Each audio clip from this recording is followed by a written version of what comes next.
आप सबको को एक बार फिर से जय मसीह। मैं आज आप लोगों के साथ नीति वचन से कुछ शिक्षा की बातें करना चाहता हूं और उसके साथ साथ हम एक व्यक्ति के जीवन के कुछ सच्चाइयों के बारे में भी देखेंगे, किस प्रकार से आज का वचन हम लोगों के लिए फलदायी हो, हम लोगों को आज का वचन कुछ नई शिक्षाएं दे। ये मैं आशा करता हूं और उसी उम्मीद के साथ हम वचन में जाएंगे और नीति वचन को देखेंगे। नीति वचन उसका 16 अध्याय उसके दूसरे पद को देखेंगे। नीति वचन 16 अध्याय उसका दूसरा पद यह इस प्रकार से लिखता है, मनुष्य का सारा चाल चलन अपनी दृष्टि में पवित्र ठहरता है, परंतु यहोवा मन को तौलता है। जैसा हम जानते हैं कि हम जो कुछ भी करते हैं हमें लगता है कि हम सही कर रहे हैं। ये केवल हमारी सोच नहीं, ये केवल हमारा विचार नहीं। मेरे प्रियो, मैं आप लोगों को याद दिलाना चाहता हूँ, पवित्र शास्त्र हमें ये बताता है कि हर एक मनुष्य का यह स्वभाव होता है। हम स्वभावतः जो करते हैं हमें अच्छा लगता है, जो हम करते हैं हम सोचते हैं कि हम सही कर रहे हैं, लेकिन उसके साथ वचन हमें ये भी याद दिलाता है, नीति वचन, मैंने कहा ये नीति का वचन है, ये हमें याद दिलाता है कि जो हमारा परमेश्वर है, जो स्वर्ग में बैठा है, जो स्वर्ग से हमें देखता है, और वचन ये हमें याद दिलाता है कि वो हमें तौलता है, वो हमारे हृदयों को तौलता है, वो हमारे हृदयों को तौलता है कि हम क्या कर रहे हैं, क्या सोच रहे हैं, उसमें कहाँ तक सच्चाई है, कहाँ तक खराई है। वो हमारे विचारों को जानता है। वचन बताता है कि वह हमारे विचारों को जानता है, वो हमारे विचारों को जानने वाला परमेश्वर है। मेरे प्रियो, ऐसे ही एक व्यक्ति की कहानी मैं आप लोगों के साथ आज शेयर करूंगा। इस व्यक्ति का नाम है साउल। शायद आप लोगों ने इसका नाम पहले सुना होगा। ये जो व्यक्ति है, ये व्यक्ति बहुत ही पढ़ा लिखा, बहुत ही विद्वान व्यक्ति था। और आज से 2000 साल पहले की ये बात है जो हमें पवित्र शास्त्र से मिलती है इसकी कहानी। और इस कहानी को मैं आप लोगों के साथ शेयर कर रहा हूँ। ये जो व्यक्ति है ये बहुत ही अच्छा था अपनी दृष्टि में। इसे लगता था कि मैं जो कर रहा हूँ सही कर रहा हूँ। और इस व्यक्ति की जो चर्चा है, इस व्यक्ति की जो कहानी है, आप लोगों को पवित्र शास्त्र से मिल जाएगी, जिसे मैंने आप लोगों के लिए निकाला है। प्रेरितों के काम उसका 9वां अध्याय उसका पहला पद। प्रेरितों के काम 9वां अध्याय पहला पद यहाँ पर इस प्रकार से लिखता है, साउल जो अब तक प्रभु के चेलों को धमकाने और मार डालने की धुन में था, महायाजक के पास गया। ये जो साउल है, इसकी कहानी मैं आप लोगों के साथ बता रहा हूँ। ये जो व्यक्ति था, इसे लग रहा था कि मैं जो कर रहा हूँ सही कर रहा हूँ। जैसे आप में से बहुत सारे लोग हैं, हम और आप हैं, जो भी हम करते हैं हमें लगता है कि हम सही कर रहे हैं, हम कभी गलत नहीं कर सकते। ये भी जो व्यक्ति था साउल, इसे भी लग रहा था कि मैं जो कर रहा हूँ बिल्कुल सही कर रहा हूँ। ये अपनी दृष्टि में बिल्कुल सही था, बिल्कुल सच्चा था। मेरे प्रियो, यहाँ पर अगर जो है हम इस कहानी को हमने सुना होगा, अगर जाना होगा, तो हमें मालूम होना चाहिए कि जो व्यक्ति था, ये जो साउल था, ये मसीहियों को धमकाया करता था, ये मसीहियों को सताया करता था। यहाँ पर जो मैंने आप लोगों को पढ़ा, प्रभु के चेलों को धमकाने और मार डालने की धुन में था। प्रभु के चेले, आपके और मेरे समान जो प्रभु यीशु के चेले हैं, हम जैसे लोगों को ये मार डालने के लिए, सताने के लिए धुन में था। इसने जो है ऐसा निर्णय बना लिया था कि मैं यीशु के चेलों को मार डालूंगा, इस संसार में रहने नहीं दूंगा, इस संसार में जीने नहीं दूंगा, यीशु के नाम को लेने नहीं दूंगा। और इसी की धुन में ये महायाजक के पास जाता है और इसे लग रहा है कि जो मैं कर रहा हूं बिल्कुल सही कर रहा हूं। आगे देखते हैं क्या होता है।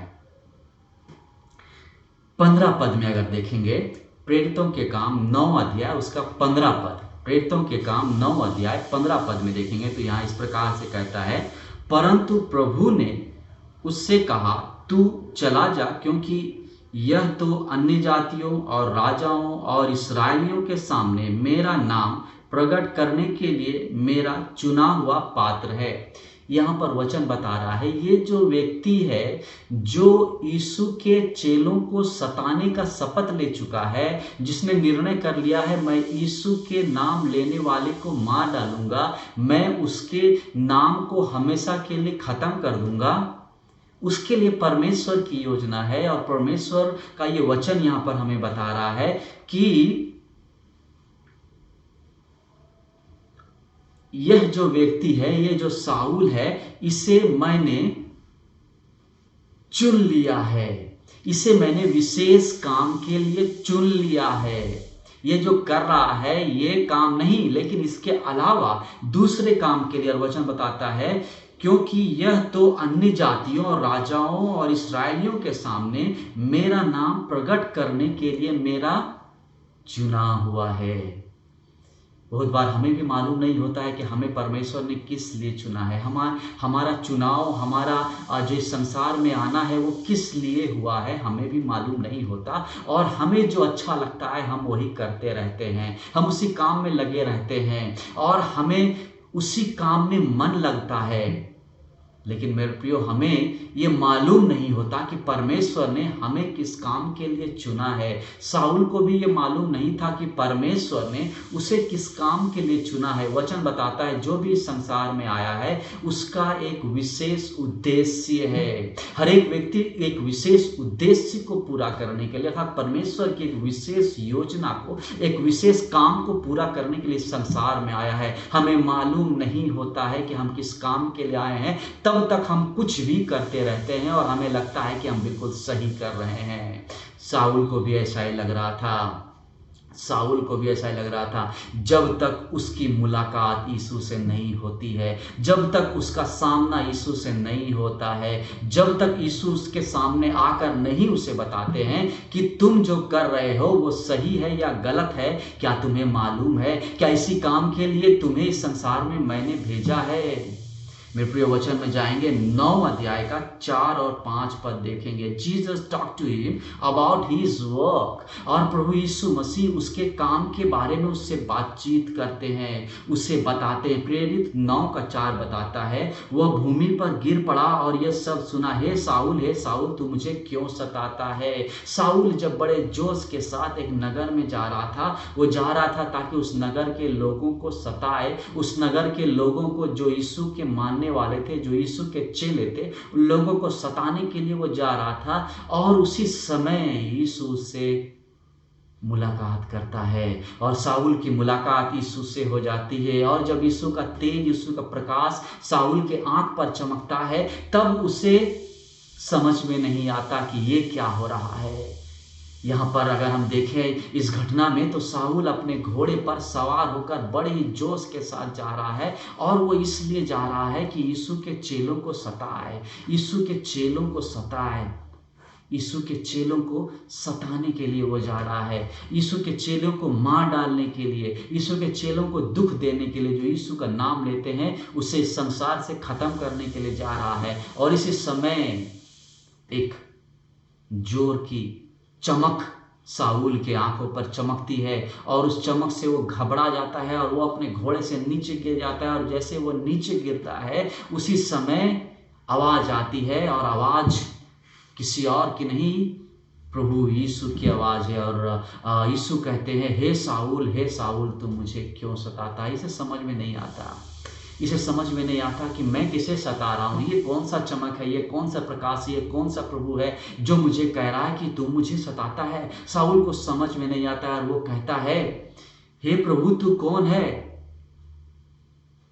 और तब प्रभु कहते हैं, उसने कहा, मैं यीशु हूँ जिसे तू सताता है। तब उस प्रकाश में से आवाज आती है, और तब प्रभु कहते हैं कि हे शाऊल तू मुझे सताता है। शाऊल कहाँ सता रहा था यीशु को? शाऊल तो यीशु को कभी सताने का जो है वो उसने कभी शायद प्रयास नहीं किया था, क्योंकि शाऊल की जो घटना है वो यीशु के जाने के बाद आती है, और उसके चले जाने के बाद ये शाऊल आता है। तब तक तो ये कहीं पढ़ाई कर रहा था, ये कहीं जाकर अध्ययन कर रहा था, ये अपने जो है अध्ययन में था, ये किसी दूसरे स्थान में था, इसका घर सा और तरसूस में इसका घर था और वो वहाँ पर रह रहा था। और यीशु था यरूशलेम में, और यरूशलेम के आसपास के इलाकों में यीशु का काम हो रहा था। तो उस समय उसको समझ में नहीं आ रहा कि मैं यीशु को कैसे सता रहा हूँ।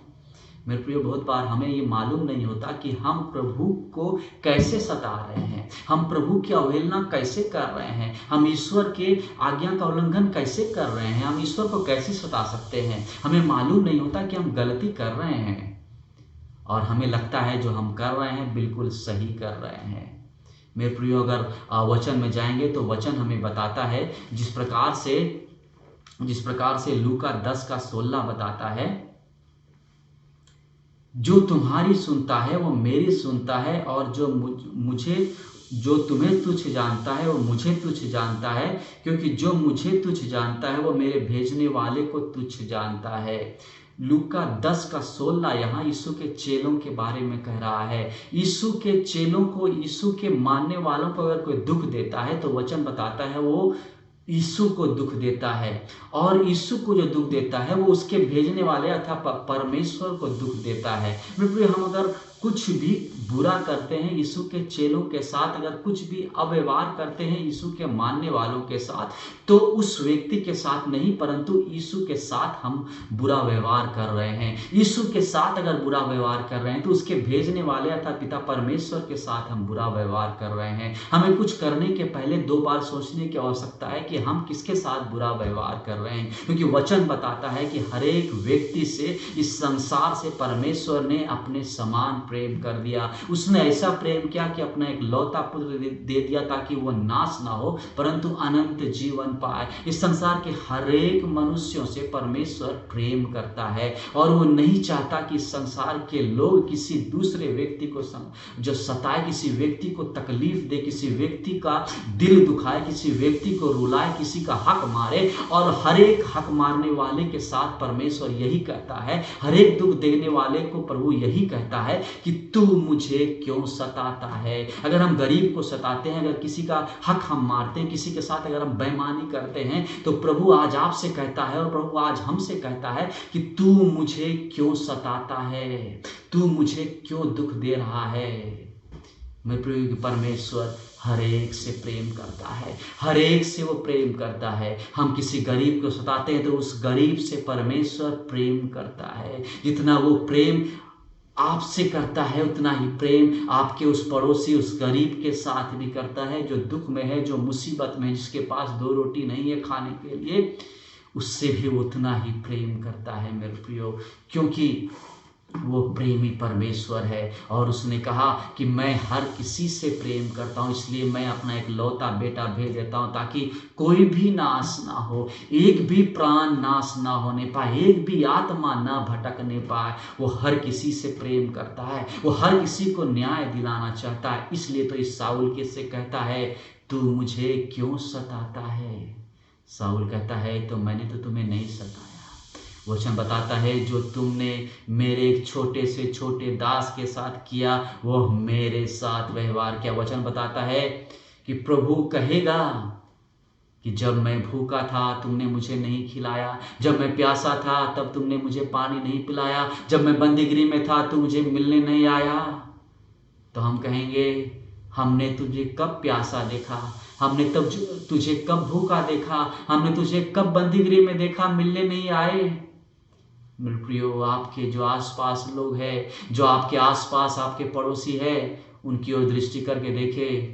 प्रभु कहता है, तुमने जो छोटे के साथ किया वह मेरे साथ किया, जो तुमने उनके साथ नहीं किया वो मेरे साथ नहीं किया। मेरे प्रियो, अगर आप यीशु पर भरोसा करते हैं तो वो आप पर कई गुना ज़्यादा भरोसा करता है, कई गुना ज़्यादा आपसे उम्मीद करता है। मेरे प्रियो, वो आपसे उम्मीद करता है कि अपने अगल बगल की सहायता करे, अपने पड़ोस वाले की सहायता करे, हर एक दुखी की सहायता करे जिसकी आप सहायता कर सकते हैं, हर एक दुख में पड़े लोगों की आप मदद करें जिनकी आप कर सकते हैं। अगर कुछ नहीं कर सकते तो कम से कम प्रार्थना तो कर सकते हैं, कम से कम आशीष के वचन तो बोल सकते हैं। किसी को अगर दुख नहीं दे सकते किसी के दुख अगर आपको जो है नहीं देखा जाता तो उनके लिए कम से कम प्रार्थना तो कर सकते हैं मेरे प्रियो। अगर आप प्रार्थना करते हैं तो प्रभु उनके दुखों को दूर करने के लिए कुछ ना कुछ आपकी प्रार्थना को सुनकर उपाय तो जरूर करेगा, क्योंकि वचन बताता है जब वहाँ 2 व 3 मेरे नाम पर इकट्ठा और प्रार्थना करें और एक मन के हो जाएं तो वो मैं उनके लिए कर दूंगा। मेरे प्रियो, आपसे उम्मीद है प्रभु की कि आप एक दूसरे के लिए प्रार्थना करें, आप एक दूसरे की सहायता करें, क्योंकि प्रभु को आपकी चिंता है। इसलिए तो प्रभु को अपने लोगों की चिंता था। उस सताने वाले को प्रभु ने बदल दिया। उस जो सताने वाला था उसका दिल परिवर्तन हो गया। वो जो साउल था, जो यीशु के मानने वाले को मारा करता था, सताया करता था, अब वो बदल गया। अब वो बदल गया। उसका जीवन वो पुराना जीवन नहीं रहा। अगर उसके पुराने जीवन को देखेंगे तो प्रेरितों के काम उसका 26 अध्याय में देखेंगे, वो एक शास्त्री था, एक फरीसी था, और वो कहता है कि मैंने शास्त्र का अध्ययन किया, मैंने सब कुछ शास्त्र से किया, और जो शास्त्र ने मुझे करने के लिए कहा, जो मेरे गुरुओं ने मुझसे करने को कहा, मैंने वही किया, और उससे भी कहीं बढ़ चढ़ कर किया। उसे लग रहा था कि मैं सही कर रहा हूँ। जो मेरे गुरुओं ने मुझे बताया है, दूसरों को सताओ, दूसरों को मार डालो, लहू बहाओ, इंसान का खून कर दो, अगर वो गलत रास्ते पर चल रहे हैं तो उन्हें मार डालो। उसे लग रहा था कि अगर मैं पापियों को मार डालूंगा तो मैं धर्म का काम कर रहा हूं, अगर मैं गलत करने वाले को मारता हूं तो मैं धर्म का काम करता हूं, मैं पुण्य का काम करता हूं मेरे प्रियो। लेकिन वचन बताता है पाप को मारो, पापी को नहीं। अधर्म को मारो, अधर्मी को नहीं। गलत करने वाले को ना मारो, गलती को मार डालो। जो गलत है, जो गलत करते हैं, उनके लिए प्रार्थना करो, उनकी सहायता करो, ताकि वो गलत से निकल नहीं पाए, वो गलती काम जो करते हैं उस काम को वो छोड़ देने पाए।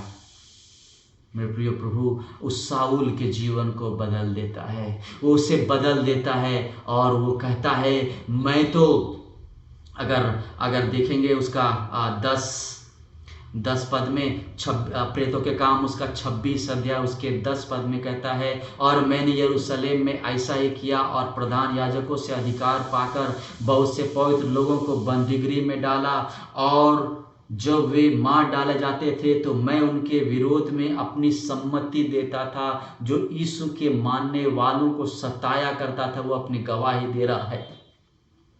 26 का 11 पद कहता है, और हर आराधनालय में मैं उन्हें ताड़ना दिला कर यीशु की निंदा करवाता था, यहाँ तक कि क्रोध के मारे ऐसा पागल हो गया था कि बाहर के नगरों में भी जाकर उन्हें सताता था। वो कह रहा है कि मैं यीशु के मानने वालों को सताता था। मैं कहीं से बाहर से कहानी नहीं बता रहा, ये पवित्र शास्त्र जो आपके भी पास है उसी पवित्र शास्त्र की मैं कहानी आप लोगों को बता रहा हूँ। यहाँ पर भी एक ऐसा ही इंसान था जिसका नाम साउल था, और ये यीशु के मानने वालों को सताया करता था। वो बता रहा है अपने जीवन की कहानी को, प्रेरितों के काम 26 अध्याय से 1 से 11 तक अगर देखेंगे तो उसकी चर्चा यहाँ पर करती है, जो है यहाँ पर वचन में लिखा है, वही मैं आप लोगों के साथ बता रहा हूँ। ये एक ऐसा व्यक्ति था, लेकिन परमेश्वर ने उसे बदल दिया, और बदलने के बाद वो अपने गलतियों को मान रहा है। जब यीशु की मुलाकात उससे हो जाती है, जब यीशु ने कहते हैं कि तू मुझे क्यों सताता है, तब उसने गलती को मान लिया। प्रेरितों के काम 9 अध्याय उसका 18 पद को देखेंगे, तुरंत उसकी आंखों में से छिलका सा गिर पड़ा। उसके आंखों में जो छिलका लगा था, उसे जो लग रहा था मैं जो कर रहा हूं सही कर रहा हूं, सही के अलावा मैं कुछ नहीं कर रहा, उसका आंख खुल गया। उसे मालूम चल गया अगर मैं यीशु के मानने वालों को सता रहा हूं, इसका मतलब मैं यीशु को सता रहा हूं। अगर मैं यीशु को सता रहा हूं तो उसके भेजने वाले अर्थात पिता परमेश्वर को सता रहा हूं, परम परमेश्वर को सता रहा हूं, और उसको मैं सताकर नहीं रह सकता, उसको सताकर मैं खुश नहीं रह सकता, उसे मैं सताकर कैसे रह पाऊंगा। उसे मालूम चल जाता है और वो पछताप करता है, और तब उसके आंखों से छिलका गिर गया और उसे मालूम चल गया। और मालूम चलने के बाद वचन बताता है 9 उसका 18 का आखिरी अगर पद देखेंगे तो वह देखने लगा और उठकर बपतिस्मा लिया, यीशु के नाम का बपतिस्मा लिया और यीशु का चेला बन गया। यीशु का चेला बन गया। साउल जो यीशु के चेलों को सताया करता था, वह यीशु का चेला बन गया। और वचन बताता है प्रेरितों के काम 26 अध्याय उसका 16 पद से अगर आगे देखेंगे, 16, 17 और 18 में यहाँ पर बताता है कि वो यीशु की गवाही देने लगता है। प्रेरितों के काम 26 अध्याय उसका 16 पद, परंतु तू उठ अपने पांव पर खड़ा हो, क्योंकि मैंने तुम्हें इसलिए दर्शन दिया है कि तुझे उन बातों का भी सेवक और गवाह ठहराऊं जो तुमने देखी है, और उनका भी जिनके लिए मैं तुझे दर्शन दूंगा। और मैं तुम्हें तेरे लोगों से और अन्य जातियों से बचाता रहूंगा, जिनके पास मैं अब तुम्हें इसलिए भेजता हूं। 18 पद कहता है कि तू उनकी आंखें खोले कि वे अंधकार से ज्योति की ओर और शैतान के अंधकार से परमेश्वर की ओर फिरे, कि पापों की क्षमा और उन लोगों के साथ जो मुझ पर विश्वास करने से पवित्र किए गए हैं विरासत पाए। और परमेश्वर ने उसे एक विशेष काम के लिए अर्थात यीशु का चेला बनाकर यीशु के नाम को दुनिया के अलग अलग छोर तक ले जाने में इस्तेमाल करना शुरू करता है, और परमेश्वर का वो गवाह होता है। अगर हम पौलुस को देखेंगे तो नए नियम में अगर हम पन्ना पलटते जाएंगे तो जो पत्रियां हमें मिलती है मेरे प्रियो, उन पत्रियों में इस साउल के बदले हुए जीवन और बदले हुए नाम की भरमार हम देख सकते हैं। मेरे प्रियो, साउल की चर्चा खत्म हो जाती है, साउल का जीवन बदल जाता है। अब पौलुस की चर्चा शुरू हो जाती है, पौलुस की चर्चा शुरू हो जाती है, पौलुस का नाम शुरू हो जाता है। साउल मर गया, अब पौलुस जिंदा है। वो जो साउल यीशु को सताया करता था, जिसे लगता था कि मैं जो कर रहा हूं सही कर रहा हूं, मैं जो कर रहा हूं बिल्कुल सही कर रहा हूं, अब वो साउल के आंखों का पर्दा हट गया। अब वो यीशु का चेला बन गया। अब उसका नाम साउल नहीं, उसका नाम पौलुस हो गया। और यीशु का चेला बनकर पौलुस यीशु की आज्ञा के अनुसार चलने लगा, यीशु के बारे में लोगों को बताने लगा, और प्रभु उसके साथ साथ रहा। वचन बताता है कि परमेश्वर ने उसे किस प्रकार से इस्तेमाल किया। मेरे प्रियो, आज एक बार फिर से मैं आप लोगों को उत्साहित करना चाहता हूं और याद दिलाना चाहता हूं कि परमेश्वर आपको एक विशेष उद्देश्य के साथ इस संसार में भेजा है। परमेश्वर के पास आपके जीवन के लिए एक विशेष योजना है। यदि अब तक आपने नहीं जाना है, यदि आपको नहीं मालूम हुआ है, तो उस परमेश्वर के सामने आ जाए, उस परमेश्वर से प्रार्थना करे, उस परमेश्वर के पास आकर पूछे कि परमेश्वर आपने मुझे इसकी संसार में क्यों भेजा है, मुझे संसार में आपने क्यों रखा है। और मेरी माने मेरे प्रियो, यदि आप उससे पूछेंगे तो आपको जरूर बताएगा, वो आपको जरूर बताएगा कि मैंने तुम्हें इस संसार में एक विशेष उद्देश्य से भेजा है। इफिसियों उसका पहला अध्याय उसका 4था पद को देखेंगे। इफिसियों उसका पहला अध्याय उसका 4था पद बताता है, उसने हमें जगत की उत्पत्ति से पहले उसने चुन लिया कि हम उसकी दृष्टि में पवित्र और निर्दोष हो। उसने हमें चुन लिया, ताकि हम विशेष काम करें।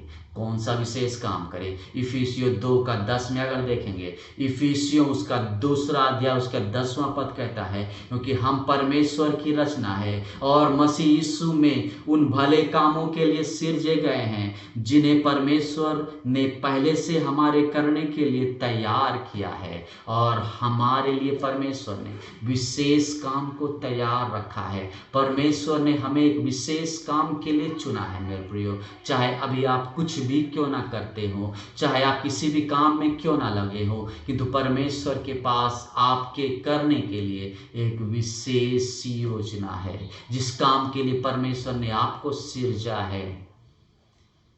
और वो काम है भला काम, और वो भले काम करने के लिए आपको सिरजा है। कोई बुरा काम नहीं, कोई गलत काम नहीं, कोई चोरी नहीं, कोई डकैती नहीं, कोई झूठ बोलना नहीं, कोई मारा मारी करना नहीं, छीना झपटी करना नहीं, बेईमानी करना नहीं, किंतु भले काम करने के लिए।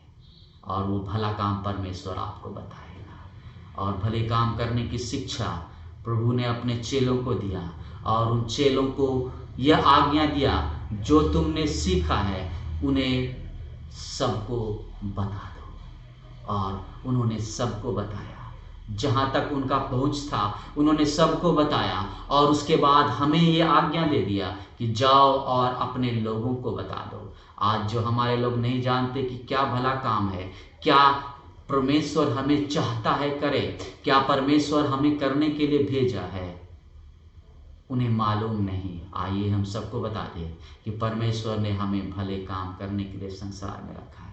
केवल अपने स्वार्थ की चिंता नहीं, किंतु दूसरे की स्वार्थ की चिंता करने के लिए परमेश्वर ने हमें इस संसार में रखा है। अगर परमेश्वर ने आज आपको धन दिया है तो वह धन केवल आपके लिए नहीं दिया है, क्योंकि आपके केवल सुख और सुविधा के लिए नहीं दिया है, परंतु आपके पड़ोस में जो भूख में पड़े हुए जो लाचार लोगों के लिए भी दिया है, ताकि आप उनकी भी सहायता कर सके, जो असहाय है, जो निराश है, जो असुविधा में रह रहे हैं, जो अभी तंगी और मुसीबत में है। इस परिस्थिति में आप उनकी सहायता करें, इसलिए परमेश्वर ने आपको दिया है।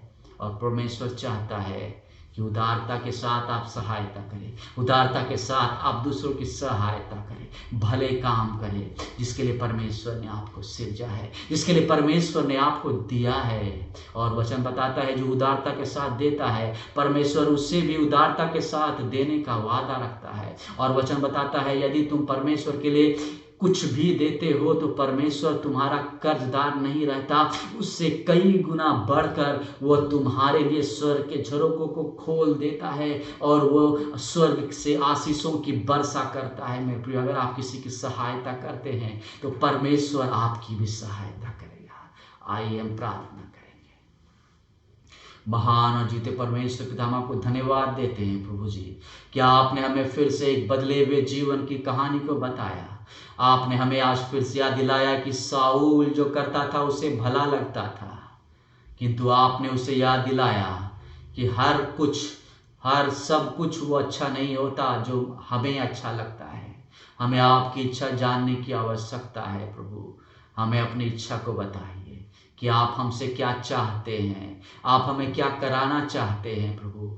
आप हमें बताइए ताकि उस काम को हम करें और उस काम के करने के द्वारा से आपको महिमा देने पाए प्रभु।